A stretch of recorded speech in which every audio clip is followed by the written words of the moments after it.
Hello students, आप सब कैसे हो। मैं डॉक्टर रेखा गुप्ता आपको income tax law and practice के बारे में डिस्कस करूंगी। जैसा कि आप सभी को पता है, इस सब्जेक्ट का कोड है BC 2.2। क्या है? BC 2.2। और आप सभी को पता है कि आपके सब्जेक्ट का टोटल पेपर में मार्क्स होंगे 50 और 20 है आपके प्रैक्टिकल के और 30 है इंटरनल असेसमेंट। ठीक है, आपने इसके अकॉर्डिंग आपने सभी ने तैयारी करनी है। ठीक है, इसका basic structure income tax law किसे कहते हैं हम पहले ही 2 वीडियो में डिस्कस कर चुके हैं। आज हम नेक्स्ट डिस्कस करेंगे। ठीक है, टाइप ऑफ टैक्स। आपको पता है कि गवर्नमेंट का main source of the income क्या होता है? टैक्स होता है। गवर्नमेंट 2 टाइप का टैक्स लेती है, एक कौन सा लेती है? डायरेक्ट टैक्स, और दूसरा कौन सा लेती है? Indirect tax.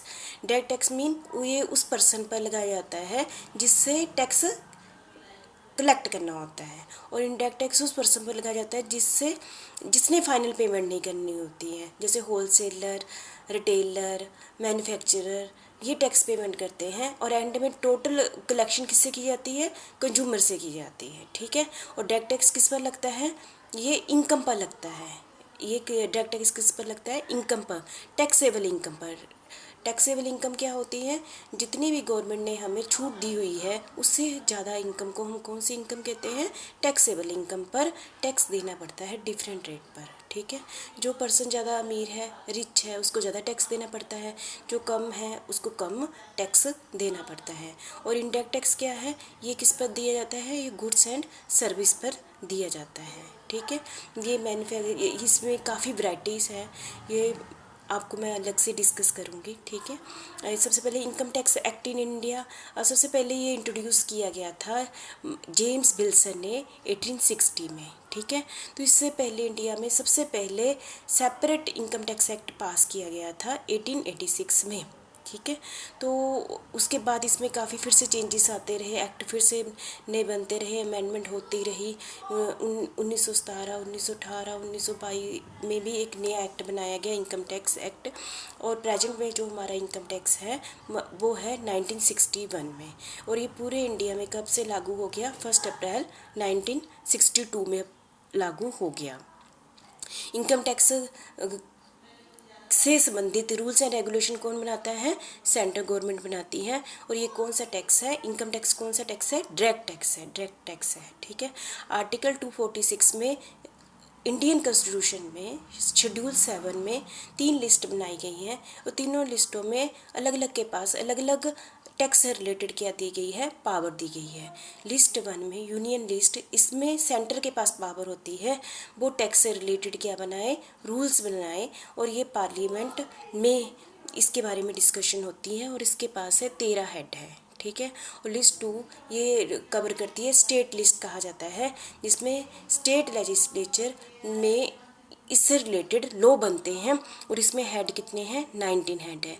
और लिस्ट 1 एंड 2 ये दोनों ही मिलके इससे रिलेटेड लॉ बनाते हैं, इसमें कोई भी हेड नहीं है। ठीक है, नेक्स्ट है हमारा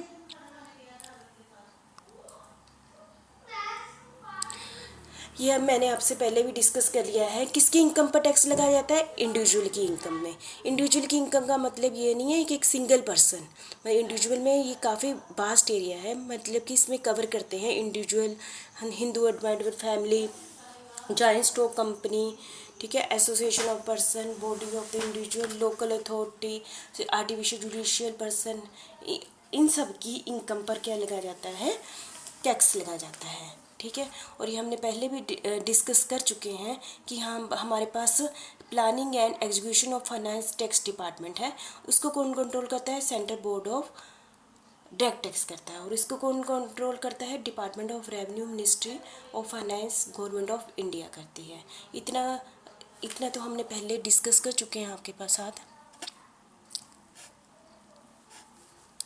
नेक्स्ट है इनकम टैक्स रूल। है इनकम टैक्स रूल कौन बनाता है? जो अभी हमने डिस्कस किया है, इनकम टैक्स से रिलेटेड रूल्स बनाए जाते हैं central board of direct tax कौन बनाता है? इसको एडमिनिस्ट्रेशन कौन करता है? टैक्स को central board of direct tax करता है। और नेक्स्ट है फाइनेंस एक्ट। फाइनेंस एक्ट क्या है? जैसा कि आप सभी को पता है कि हर साल बजट पेश किया जाता है। कौन बजट पेश करता है? फाइनेंस मिनिस्टर करते हैं। पार्लियामेंट में पेश किया जाता है। फाइनेंस बिल पास किया जाता है कहाँ पर? पार्लियामेंट में। उसके बाद किसके पास जाता है? प्रेसिडेंट के पास जाता है। इस फाइनेंस एक्ट में ये डिसाइड किया जाता है कि नेक्स्ट ईयर कितने रेट पर टैक्स कैलकुलेट करना है और उससे रिलेटेड डिटेल में क्या एग्जम्पशन देनी है, तो क्या अलाउंसेस देने, डिटेल में इसके बारे में फाइनेंस एक्ट में बताया जाता है। नेक्स्ट है हमारा नोटिफिकेशन। नोटिफिकेशन कौन इशू करता है? ये हमारा इशू करता है central board of direct tax. कौन इशू करता है? Central board of direct tax issue करता है टाइम पर। किसके लिए करता है? इनकम टैक्स अथॉरिटीज़ के लिए एज वेल एज असेसी के लिए। असेसी मीन जिसने इनकम टैक्स देना होता है। और नेक्स्ट है हमारा सर्कुलर एंड क्लेरिफिकेशंस। ठीक है, ये बार बार यही इससे रिलेटेड भी central board of direct tax time पर डाउट, हमारे जो डाउट होते हैं ना उसको क्लियर करने के लिए क्या निकालते रहते हैं? सर्कुलेशन निकालते रहते हैं। और बहुत सारी क्लेरिफिकेशन से रिलेटेड गाइडेंस भी ये वाला डिपार्टमेंट निकालता रहता है। और ये गाइडेंस किसके लिए होती है? ऑफिसर के लिए भी होती है और एसएससी के लिए भी होती है। ठीक है, इतना आपको क्लियर हो गया होगा। नेक्स्ट है जुडिशियल डिसीजन। देखो, सबसे पहले तो हमारा central board of direct tax he rules बनाता है। फिर भी किसी पर्सन को आपस में regarding interpretation of provision of income tax act, income tax के किसी भी प्रोविजन से रिलेटेड इनकम टैक्स अथॉरिटी और असेसी के बीच में कोई भी आपस में गलतफहमी हो जाती है या एक दूसरे को समझ नहीं पाते या एक दूसरे के साथ डिस्प्यूट हो जाता है, तो इसके लिए हम कहाँ जा सकते हैं? कोर्ट में जा सकते हैं। ये ऐसे मैंने आपसे पहले भी डिस्कस किया है। हम हाई कोर्ट में जा सकते हैं, सुप्रीम कोर्ट में जा सकते हैं। यदि हम सुप्रीम कोर्ट का जो डिसीजन होता है वो क्या होगा? फाइनल होगा। ठीक है, अभी तक आप समझ गए हमने कौन से पॉइंट डिस्कस किया। Income tax act in India. Income tax act in India कब आया था? सबसे पहले कि इंट्रोड्यूस हुआ था 1860 में हुआ था। उस समय काफ़ी सारे लॉसेस हो गए थे, उसलिए गवर्नमेंट ने ये लगाया था। उसके बाद इसमें इम्प्रूवमेंट होते होते होते इनकम टैक्स एक्ट कब बना? 1961 में बना। और इनकम टैक्स के रूल कौन बनाता है? Central board of direct tax बनाता है। और नेक्स्ट हमारा फाइनेंस एक्ट। ये आप सभी को पता है कि हर साल फाइनेंस एक्ट बनाया जाता है। ये पार्लियामेंट में फाइनेंस बिल पेश किया जाता है। पास होने के बाद प्रेसिडेंट के साइन होते हैं और इसमें ये डिसाइड किया जाता है कि करंट रेट क्या होंगे, उस डिटेल में टैक्स से रिलेटेड इंफॉर्मेशन होती हैं। और नोटिफिकेशन टाइम पर सेंट्रल गवर्नमेंट और से कौन बनाता है? सेंट्रल गवर्नमेंट और central board of direct tax notification निकालती रहती है। दोनों के लिए भी होती है, इनकम टैक्स ऑफिसर के लिए भी होती हैं और असेसी के लिए भी होती हैं। और नेक्स्ट है सर्कुलर एंड क्लेरिफिकेशन। यदि किसी के माइंड में भी डाउट है, उससे रिलेटेड सर्कुलेशन, क्लेरिफिकेशन और गाइडेंस देनी है ऑफिसर को भी, असेसी को भी, ये भी central board of direct tax time पर निकालता रहता है। नेक्स्ट है जुडिशियल डिसीजन। यदि किसी भी आपस में डाउट या आपस में डिस्प्यूट हो जाता है असेसी और इनकम टैक्स अथॉरिटी के बीच में, तब हम कहाँ जा सकते हैं? हाई कोर्ट में जा सकते हैं और सुप्रीम कोर्ट में भी जा सकते हैं। ठीक है, नेक्स्ट है हमारा, ये सारी कुछ टर्म्स हैं जिसके लिए इनकम टैक्स को समझने के लिए बहुत ही ज़रूरी है। ठीक है, सबसे पहले हमारी टर्म है पर्सन। और इनकम टैक्स पढ़ रहे हैं, कौन सा एक्ट पढ़ रहे हैं? Income tax act 1961। और इसमें सबसे ज़्यादा इंपॉर्टेंट चीज़ क्या है? सेक्शन। यदि आपने विदाउट सेक्शन लिखी कोई भी तो भी उसकी कोई भी इंपॉर्टेंस नहीं होगी, इसलिए आपने सेक्शन को बहुत अच्छे ढंग से ध्यान में रखना है। पर्सन, सबसे पहले हम क्या डिस्कस करेंगे? पर्सन किसे कहते हैं? पर्सन मतलब किसने, पर्सन किसे कहेंगे? इनकम टैक्स एक्ट 1961 में पर्सन किसको माना जाएगा? ठीक है, ये आपको कल पेपर में भी एक सीधा पूछ सकते हैं डेफिनेशन, पर्सन किसे कहते हैं। सेक्शन 231, सब सेक्शन क्या है? 31। इसको अच्छे से याद कर लेना। हम पीछे भी डिस्कस कर चुके हैं। पर्सन किसे कहते हैं? एन इंडिविजुअल को, undivided family, company, firm, association of person, artificial, judicial person, इन सभी को हम क्या मानते हैं? पर्सन मानते हैं। इंडिविजुअल में क्या आ गया? मेल फीमेल माइनर सभी को क्या मानते हैं, इंडिविजुअल मानते हैं। हिंदू अनडिवाइडेड फैमिली जो आपने +2 में अच्छे से कर लिया है, फैमिली के सारे मेंबर, वाइफ और अनमैरिड डॉटर को भी हिंदू अनडिवाइडेड फैमिली का क्या माना जाता है, पर्सन माना जाता है। फर्म में पार्टनरशिप फर्म आ गई, इसमें इंक्लूड है लिमिटेड लाइबिलिटी, पार्टनरशिप भी इंक्लूड ही है। Association of the person, association of person means कि जो किसी ऑब्जेक्ट को लेकर हमने क्या बनाई है, एसोसिएशन बनाई है। लोकल अथॉरिटी, म्यूनसिपल कमेटी, ठीक है, ये भी सभी, इन सभी को क्या कहेंगे, पर्सन कहेंगे, ठीक है। आर्टिफिशियल जुडिशियल पर्सन मतलब जैसे यूनिवर्सिटी होगी, तो ये सारे क्या है, पर्सन है। तो आपसे पूछे कोई पर्सन की डेफिनेशन तो आप ये थोड़ी कहेंगे इंडिविजुअल। आपके पर्सन किसे कहते हैं, आपने बोला according to income tax act 1961 section 2 और सब सेक्शन 31 के अकॉर्डिंग पर्सन से हमारा मकसद है individual, Hindu undivided family, company, firm, association of person, local authority और एवरी आर्टिफिशियल जुडिशियल पर्सन। मुझे लगता है कि आप सभी को पर्सन की डेफिनेशन अच्छे से समझ आ गई होगी, पर्सन किसे कहते हैं। ऐसा नहीं है आपने एक लाइन ही लिखनी है। Assessee section 27 income tax act 1961 section 2 sub section 7 में हमें असेसी किसे कहते हैं, ये सबसे इम्पोर्टेंट चीज़ है, सबसे इम्पोर्टेंट टर्म है, ठीक है।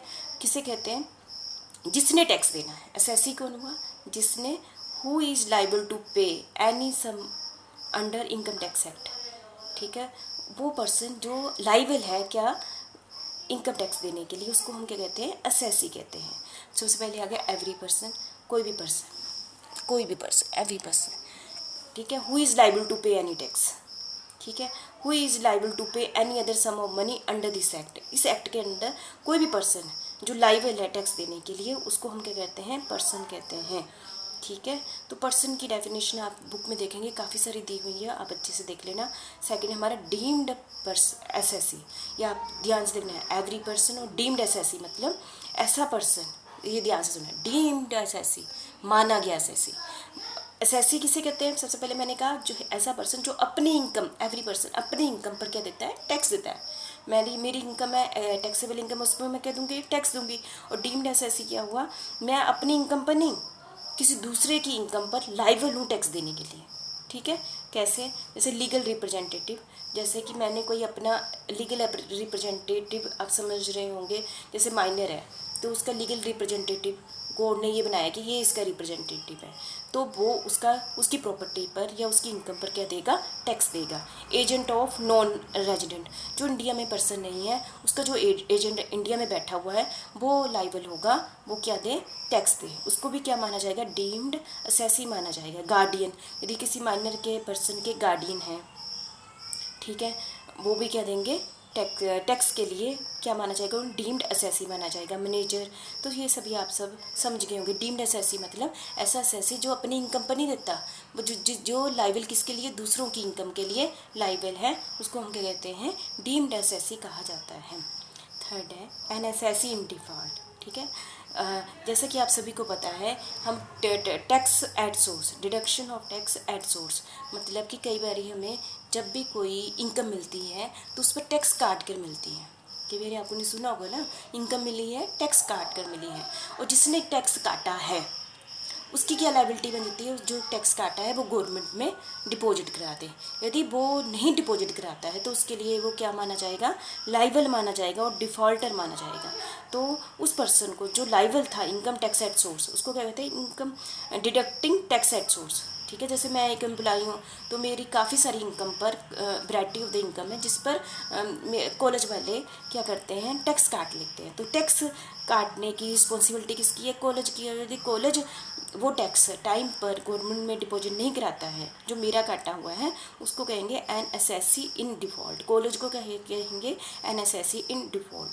फॉर एग्जांपल एवरी पर्सन, जैसे कि मैं अपनी इनकम पर टैक्स देने के लिए लायबल हूँ, ठीक है, तो मैं कौन हूँ, असेसी हूँ। और डीम्ड असेसी क्या, जैसे कि मैं किसी का एजेंट हूँ या मैं किसी बच्चे की गार्डियन हूँ, तो उसकी प्रॉपर्टी पर टैक्स देना मैंने देना है, तो मैं क्या मानी जाऊँगी, डीम्ड असेसी मानी जाऊँगी। जैसे कि मेरी इनकम पर कॉलेज क्या माना जाएगा, एन असेसी इन डिफ़ॉल्ट माना जाएगा। तो असेसी समझ गए होंगे अंडर सेक्शन 27। असेसी की सिंपल डेफिनेशन, जो पर्सन टैक्स देता है जो लाइबल माना जाता है उसको हम क्या कहते हैं, असेसी कहते हैं। नेक्स्ट टर्म बहुत ही इंपॉर्टेंट है, assessment year. Assessment year section 2(9), assessment year, क्योंकि यदि आपको assessee, assessment year, previous year की डेफिनेशन नहीं पता होगी तो आप ये टॉपिक नहीं कर पाएंगे, इनकम टैक्स नहीं कर पाएंगे। असेसमेंट ईयर एक सिंपल लैंग्वेज में बता दूँ, असेसमेंट ईयर क्या होता है, सेक्शन 2 सबसेक्शन 9 क्यों, जिस साल हम कैलकुलेशन करते हैं, किसकी कैलकुलेशन करते हैं, टैक्स की कैलकुलेशन करते हैं, ठीक है। ये स्टार्ट होता है असेसमेंट ईयर 1 अप्रैल से लेकर 31 मार्च के बीच, ठीक है। और इसमें किसकी इनकम पर इसमें 1 अप्रैल से लेकर 31 मार्च 12 महीने का होता है असेसमेंट ईयर, ठीक है। और इस महीने, इस साल की इनकम को नहीं देखा जाता बल्कि इसके पिछले साल की इनकम पर टैक्स कैलकुलेट किया जाता है, किसमें, असेसमेंट ईयर में किया जाता है। तो उसको हम क्या कहते हैं, असेसमेंट ईयर सेक्शन 2(9), ठीक है। नेक्स्ट हमारा है प्रीवियस ईयर। प्रीवियस ईयर कौन सा है, सेक्शन 3। सेक्शन 3 कैसे कहते हैं, प्रीवियस ईयर मतलब इसका सीधे मतलब है, ये भी 1 अप्रैल से स्टार्ट होता है और कब तक चलता है, 31 मार्च तक चलता है, ठीक है। जैसे कि आजकल जो आप पढ़ रहे हैं तो इसका असेसमेंट ईयर है 2020 और 21, और इसका जो 21 आ गया, और इसका प्रीवियस ईयर है 1 अप्रैल 2019 से लेकर 31 मार्च 2020।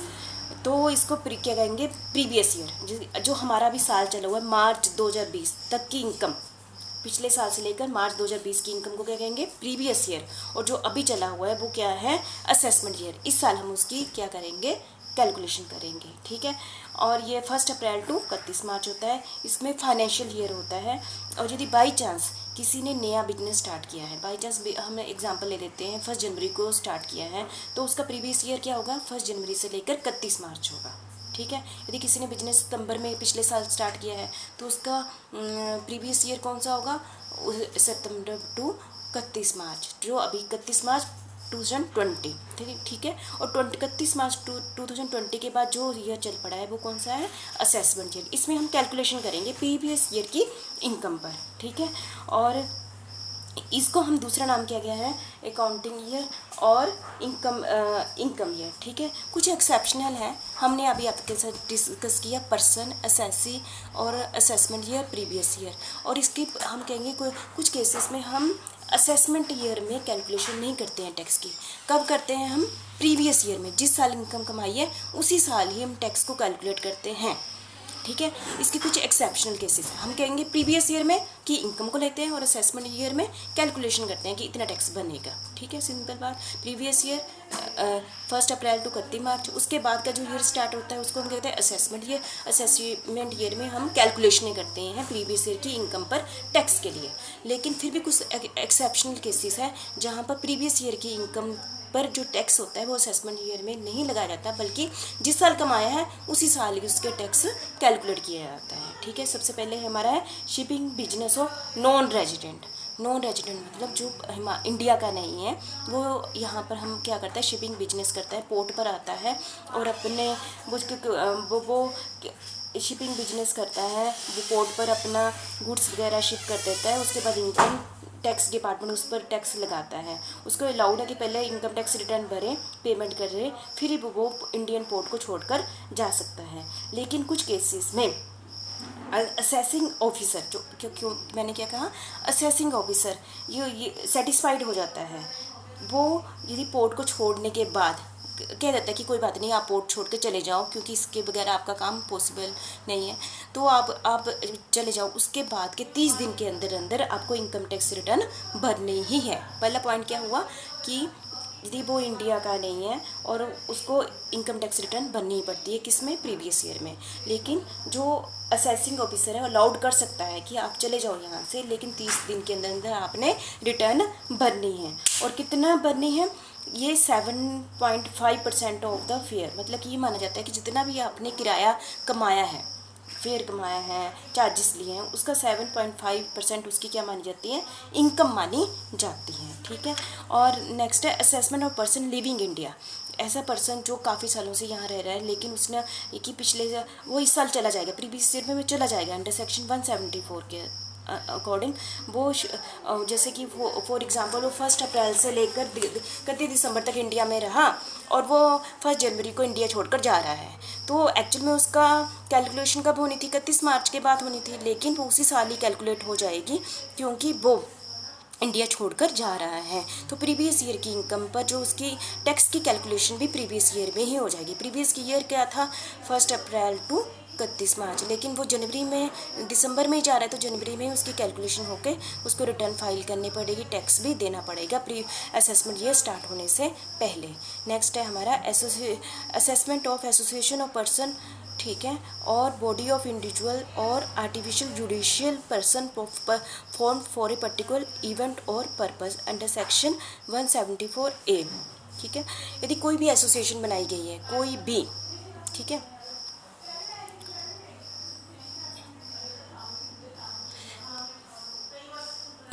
हमारा थर्ड पॉइंट है, ये मैंने आपको पढ़ दिया हुआ है। यदि कोई भी एसोसिएशन बनाई गई है वो किसी पर्पज़ को लेकर बनाई गई है, जैसे कि प्रीवियस ईयर हमारा स्टार्ट था 1 अप्रैल 2019 से लेकर 31 मार्च 2020, ठीक है, और इसके बीच में वो एसोसिएशन क्या होती है? अपना काम कर लेती है, ठीक है, तो उस काम और उसने इनकम कमा ली है, वो बाद में तो ये लोग हमें मिलेंगे नहीं क्योंकि एसोसिएशन क्या हो गई है? डिसॉल्व हो गई है, तो उसकी इनकम को 31 मार्च से पहले ही उसका टैक्स कैलकुलेट किया जाएगा, ठीक है, प्रीवियस ईयर में ही उसका टैक्स कैलकुलेट किया जाएगा, ठीक। नेक्स्ट है हमारा assessment of person likely to transfer property to avoid tax, section 175। यदि असेसमेंट ऑफिसर टैक्स ऑफिसर को ये पता चल जाता है कि कोई पर्सन जानबूझ के टैक्स से बचने के लिए अपनी इनकम कहीं और ट्रांसफ़र कर रहा है, प्रीवियस ईयर में ही पता चल जाता है, और इस साल की इनकम वो कहीं और ट्रांसफ़र कर रहा है, तो वो टैक्स ऑफिसर असेसमेंट ईयर का इंतज़ार नहीं करेगा, उसी ही टाइम प्रीवियस ईयर में उसकी इनकम पर क्या लगा देंगे? टैक्स कैलकुलेट किया जाएगा। प्रोसीडिंग्स असेसिंग ऑफिसर उसकी प्रोसीडिंग क्या कर देंगे? स्टार्ट कर देंगे। नेक्स्ट है डिसकंटिन्यूड बिजनेस, सेक्शन 176। इसका मतलब क्या है? यदि किसी कोई बिजनेस चला हुआ है और उसने अब पता है कि फ्यूचर में मैंने नहीं करना है, ठीक है, साल स्टार्ट हो गया, प्रीवियस ईयर स्टार्ट हो गया, इनकम कमा ली और 6 महीने चलाया, 6 महीने के बाद हमने उसको बंद कर दिया, तो हम अगले साल का इंतजार नहीं करेंगे क्योंकि उस पर टैक्स कैलकुलेट किया जाए और पेमेंट की जाए।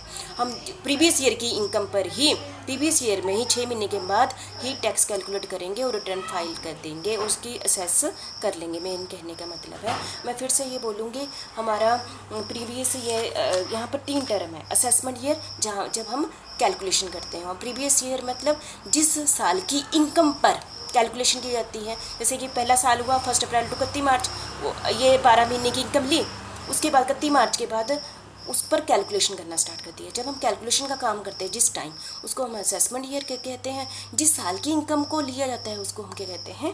प्रीवियस ईयर कहा जाता है, ठीक है। ये आपको सेक्शन भी पता चल गया। Assessment year section 2 sub section 9 previous section 3 में है, और इसके कुछ एक्सेप्शनल मैंने आपको बता दिया, ठीक है। जैसे कि मैंने बता दिया, शिपिंग बिजनेस नॉन, जो कोई भी पर्सन इंडिया में शिपिंग बिजनेस करता है, वो वहाँ से चला जाना चाहता है, तो उसी समय ही उसको रिटर्न कैलकुलेट करके उस पर टैक्स देना पड़ता है। लेकिन यदि असेसिंग ऑफिसर राजी हो जाता है कि नहीं कोई बात नहीं, आप 30 दिन के अंदर रिटर्न फाइल कर देना, अभी आप जा सकते हो, ठीक है। और कितना फेयर कैलकुलेट करता है? 7.5% उसकी इनकम मानी जाती है, उस पर कैलकुलेट किया जाता है टैक्स। और यदि इंडिया बहुत सालों से वो इंडिया में ही रह रहा था, लेकिन वो प्रीवियस ईयर में इनकम कमाई और प्रीवियस ईयर में ही जा रहा है, तो प्रीवियस ईयर में जितने महीने इनकम कमाई, उसी प्रीवियस ईयर में उसके इनकम पर क्या कैलकुलेट किया जाता है? टैक्स किया जाता है, ठीक है। और एसोसिएशन पर्सन मतलब बीच में, प्रीवियस ईयर के बीच में ही वो अपना उनका पर्पस सॉल्व हो जाता है, आगे आगे आगे वो कंटिन्यू नहीं करेंगे, तो उसी जब प्रीवियस ईयर की इनकम जैसे 8 महीने की कमाई, तो 8 महीने की इनकम पर टैक्स कैलकुलेट किया जाता है। कब? प्रीवियस ईयर की इनकम पर ही, प्रीवियस ईयर में ही, मतलब अगले साल का असेसमेंट ईयर का इंतजार नहीं किया जाता है, ठीक है। ट्रांसफ़र प्रॉपर्टी यदि लगता है कि ये टैक्स से बचना चाहता है, तो उसी साल की इनकम में ही उसी साल ही कैलकुलेट किया जाता है। यदि पता है कि साल के 8 महीने हो गए फर्स्ट टाइम और उसने अपना बिजनेस बंद करना है, तो बस जैसे ही बंद किया वैसे ही टैक्स कैलकुलेट करके रिटर्न फाइल कर दी जाएगी। असेसमेंट ईयर का अगले साल की 1 अप्रैल का इंतज़ार नहीं किया जाएगा। जैसा कि मैं समझ रही हूँ आप सभी को समझ आ गया होगा ना, ठीक है।